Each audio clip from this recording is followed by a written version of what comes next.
Hello, and welcome to COP30 in Belém. We're live here at High House in the heart of the Green Zone for the COP30 Sessions.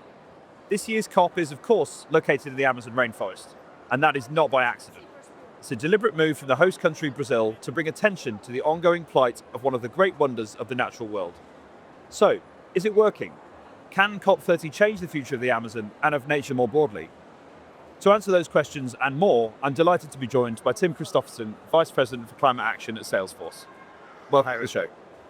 Thanks. The first question, Tim, is really leading on from that. It's a deliberate decision to be here. It's not necessarily got the same creature comforts that we had in maybe Glasgow or Dubai. Do you think that's making a difference at COP? It is making a big difference, and I want to start by congratulating the government of Brazil for the politically very wise and important decision to have the COP in the Amazon. Setting that signal was very important, and I'm also positively surprised by how well COP is organized, actually. We've heard a lot about the logistical challenges. I think they're doing a great job, not only with the COP, but also with setting the bioeconomy on the world stage. What does it mean to have an economy that is based around nature, that regenerates nature, instead of a purely extractive relationship with nature, which we've had in the past? Now, one of the phrases that people use a lot at COP is nature-based solutions. There's probably a lot of people at home who don't have the COP to English phrasebook and don't quite know what that might mean. So could you explain a little to our audience what a nature-based solution is and what sort of thing that we're talking about there? So a few years ago, the city of São Paulo here in Brazil was running out of drinking water. And if 20 million people run out of water, it suddenly becomes a very pressing issue for everybody. What they did, instead of building very expensive facilities to drill deeper for water, is they replanted all the forests around the rivers in São Paulo and around the larger São Paulo area.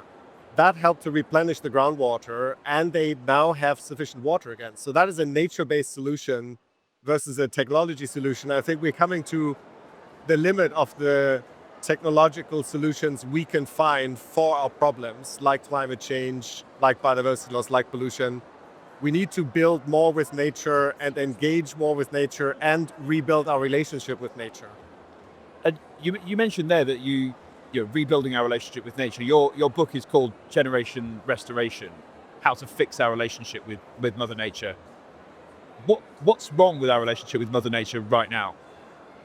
So if you've ever been or heard of a relationship that is codependent or abusive, it usually means that one of the parts only ever takes attention, takes time, takes money, and we all know of relationships like that. They become toxic and they have to end at some point, one way or the other. That's the relationship we're in with nature right now. We take everything for granted, we don't give back. And that has to change. Just because we are in a relationship with nature, it's not a hypothetical or a theoretical construct.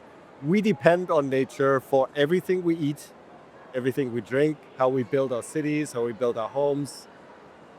But we have to come back to a reciprocal relationship with nature, because otherwise our relationship will end. And that is not good for us. We don't want our relationship with nature to end in divorce, do we? So Exactly, that's the point. how do we repair that relationship? Yes.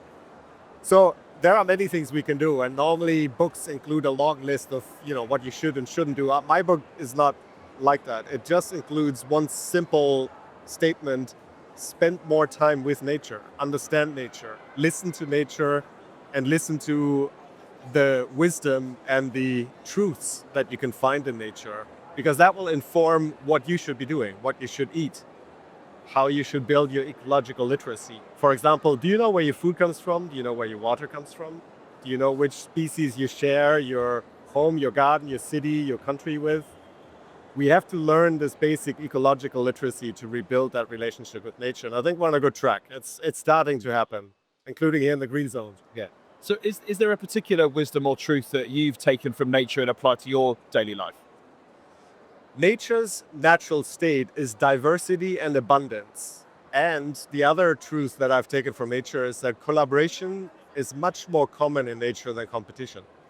And that should inform us also on how we work. If you see all the progress that's being made now on climate action, at the heart of it is always collaboration. Mutirão in Portuguese. one of the mottos here at COP, collaboration between companies, governments, civil society. If we all pull together, we can do anything. And that collaboration is something we can also learn from nature, from any ecosystem that is more than the sum of, for example, the trees in a forest. The forest is more than just the trees. Now, you're the vice president for climate action at Salesforce, which is a software company. How does that relate with what you're talking about regarding nature? It relates in many ways. We have launched a nature positive strategy at Salesforce in 2023 and just launched last week our water program underneath that, because water is our most material footprint. We are investing in replenishment of watersheds, so where these water basins that feed data centers, for example, draw their water from, we are replanting forest ecosystems to generate more influx into the water reservoirs. We are also helping many of the NGOs that are here at COP with AI. If you take one example, the Forest Stewardship Council is the largest certification body for forests in the world. They have a long list of very complicated guidance. If you're a small-scale forest owner, you would have to read 700 pages of PDF to just understand what you have to do. But an agentic AI can just answer you simple questions on WhatsApp, can do it in any of your languages that you prefer, can just simply explain and link you with other of your neighbors who have certified their forests. And we're doing things like that also here in the state of Pará, helping them to map where they can invest in the bioeconomy, where the value is in standing forests, instead of cutting down forests. So that reciprocal relationship with nature. Technology is a powerful tool if it's used for good. But of course, AI does come with its own environmental costs as well. How do you square that with the benefits that come from the AI that you're using? Our strategy on AI sustainability has 3 pillars. We first of all want to ensure we have smart demand, because at the moment people use AI for all kinds of things where it's not always necessary. It's the first pillar where we need some education, including for customers, large companies that insist on building their own large language models, which is not always necessary. You can train AI on very limited amounts of data, which uses much less energy and water. The second pillar we have is efficiency. We've already increased our efficiency by 20% just over the past 6 months, and we're further increasing efficiency, reducing the amount of energy and water we need.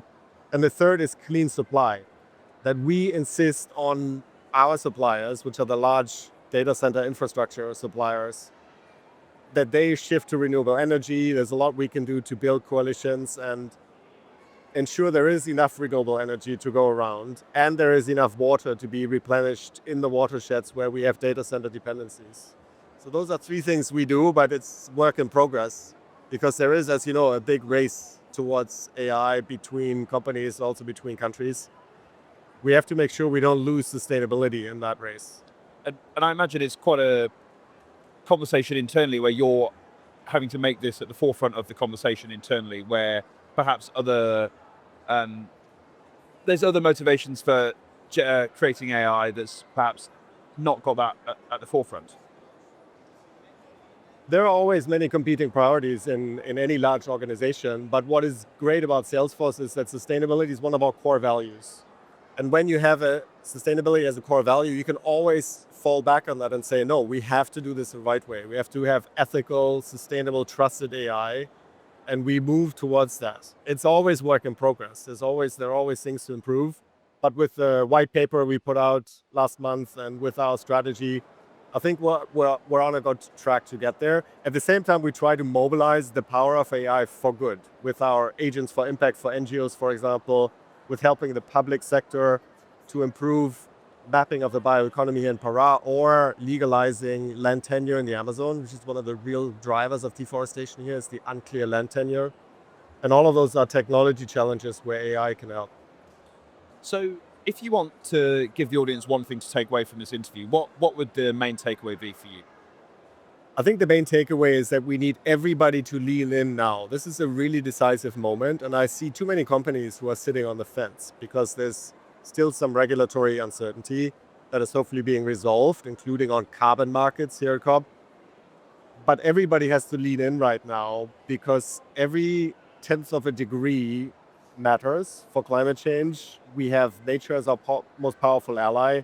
but only if we all work together and all the companies, all the governments and civil society lean in and work together, we can make great progress. And I think we're seeing some of that emerge here at COP. Makes me very hopeful. Well, that's a great message of optimism to end on. But that's all we have time for now. Please do stay tuned for more COP30 sessions live from the conference floor here at High House. Goodbye for now.